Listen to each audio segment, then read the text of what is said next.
Mason's Mini-Mart, The Vanishing Storefront.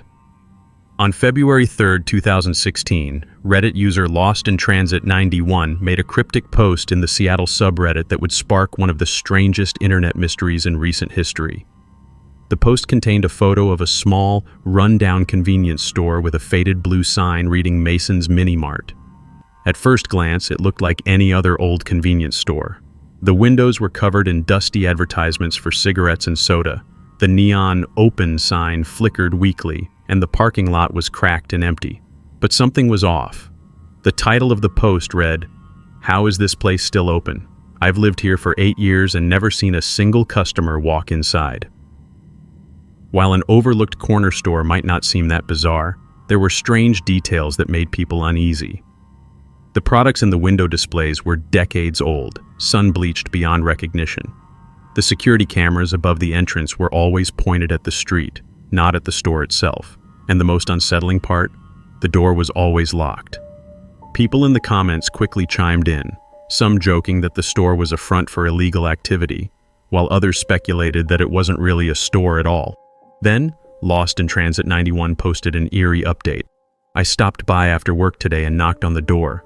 No answer. But when I peeked inside, I swear I saw someone standing in the back, just barely out of sight. They didn't move, just stood there." That's when people really started paying attention. Some locals even visited the store to check it out for themselves. One user, Pinecone Oracle, claimed they knocked on the door for 5 minutes straight before a man in a wrinkled polo shirt finally answered. His response? "We're closed, come back later." But the store never had posted hours. A few days later, things got even stranger. LostInTransit91 made another post, this time describing what he saw behind the building. "I went around the back and found a metal loading door that was slightly open. Inside, I could see stacks of old newspapers and what looked like beds. I swear I saw movement in the dark, like someone was hiding.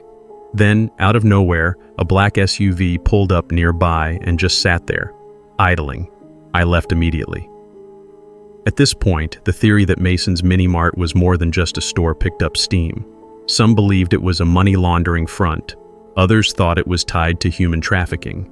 A few even suggested that the store had been abandoned for decades and the people inside weren't supposed to be there at all.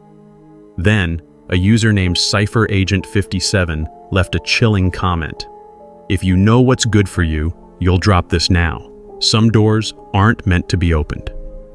When users dug into Cypher Agent 57's history, they found he had previously posted about working for a government agency, possibly the Department of Homeland Security. If true, what did he know that others didn't? Then, just as quickly as the mystery had started, it seemingly came to an end. LostInTransit91 deleted all his posts, his account was removed. And Mason's Mini-Mart? Gone.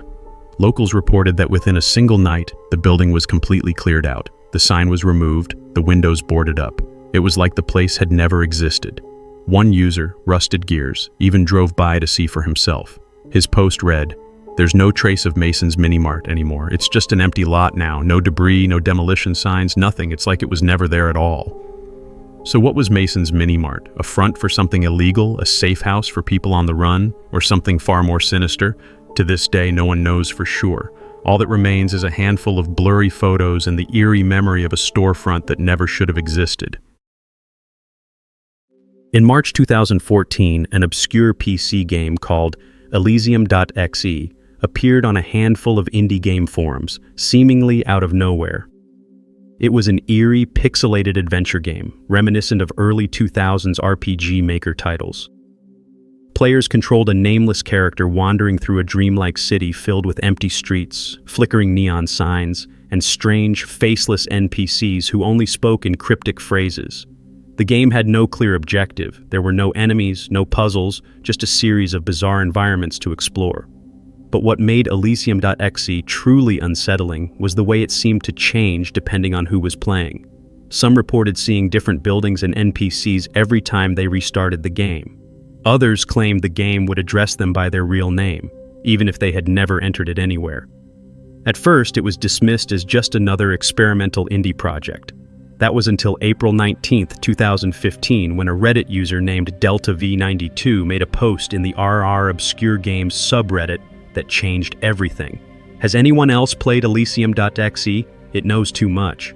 In the post, Delta V92 described playing the game late at night when, without warning, the screen cut to black. Then, a new message appeared. You are not alone. Look behind you. They swore they were alone in their apartment, but the moment they looked away from the screen, they heard 3 soft knocks on their bedroom door. The user claimed that when they worked up the courage to open it, no one was there. Most users dismissed it as a hoax, but others chimed in with similar experiences. Several people reported that the game crashed their computers, and some even claimed that after playing, they started receiving emails from unknown senders with nothing but a subject line that read, "Do you want to continue?" The discovery of the hidden level. Things escalated when a user named K6 Cypher decided to dig into the game's code. What they found was disturbing. Buried deep in the game's files was an encrypted folder labeled Last Session. After hours of decrypting it, they managed to unlock a strange text document. It contained dozens of real names, IP addresses, and even physical locations of people who had supposedly played the game. This led to a horrifying realization. Elysium.exe wasn't just a game, it was tracking its players. The vanishing players. By May 2015, the mystery surrounding Elysium.exe had exploded across gaming forums. People were desperate to find out who had made the game and why. But before they could get any real answers, something even stranger happened. The original Reddit post by Delta V92 was deleted.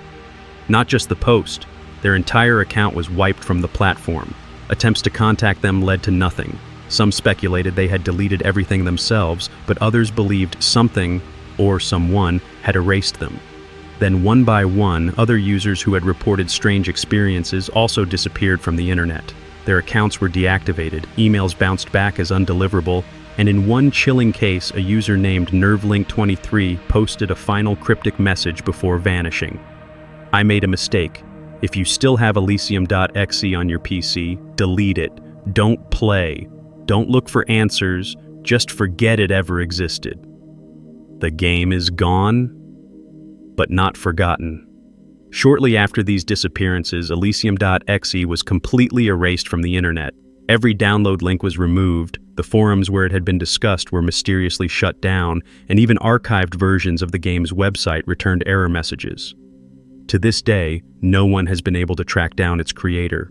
Some believe it was an elaborate ARG, alternate reality game, that got out of hand. Others think it was a government experiment, testing software that could manipulate reality, or at the very least, the minds of those who played it. But the most chilling theory? That Elysium.exe still exists, circulating on hidden parts of the internet, waiting for its next unsuspecting player to download it. And if you do, you might not be able to stop playing.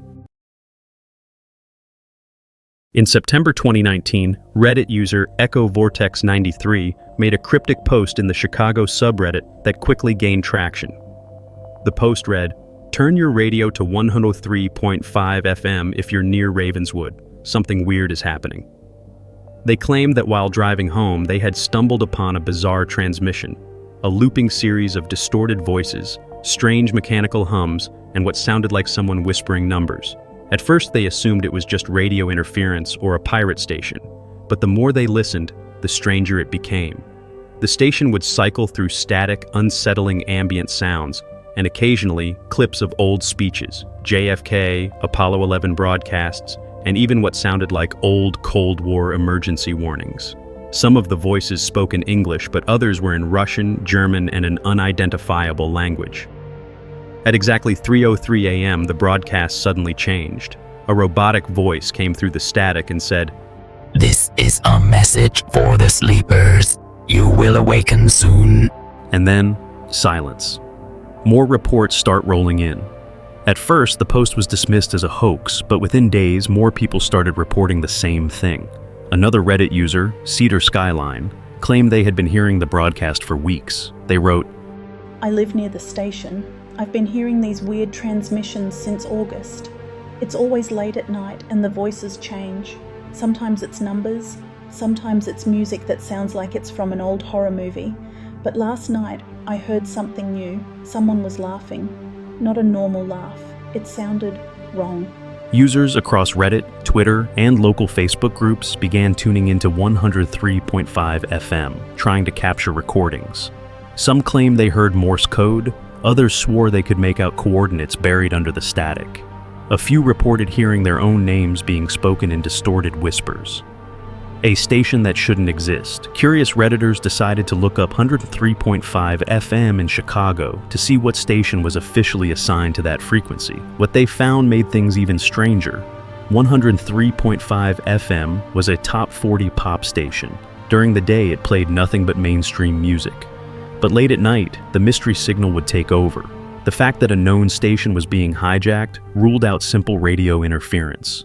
Someone was deliberately broadcasting over it. Then, a user named DeepScan, a self-proclaimed radio technician, analyzed the recordings and found something chilling. Hidden beneath the white noise were faint, low-frequency pulses. According to them, these weren't random sounds. They were structured.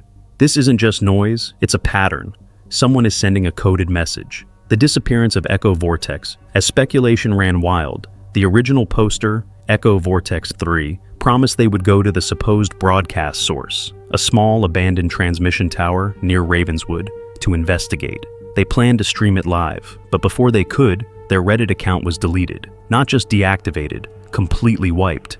Every post, every comment, gone. Their Twitter, which they had used to share updates, vanished the same day. Then, one final post appeared under a new throwaway account. I made a mistake. 105.3 FM is not what you think it is. Stop listening. And that was the last anyone heard from them. The broadcast stops, but not completely. By January 20, the strange transmissions had suddenly stopped. The station returned to normal, and most people moved on. Some dismissed it as a weird prank, others suspected government testing or a secret number station. But the most disturbing theory? That 103.5 FM wasn't just broadcasting a message, it was listening too. A handful of people still claim to hear faint whispers if they tune in late at night. And every now and then, at exactly 3:03 a.m., the station still cuts to static. And if you listen closely, you might hear someone whisper your name. Subscribe, like, and share. We will be bringing more real-life scary stories to you every week.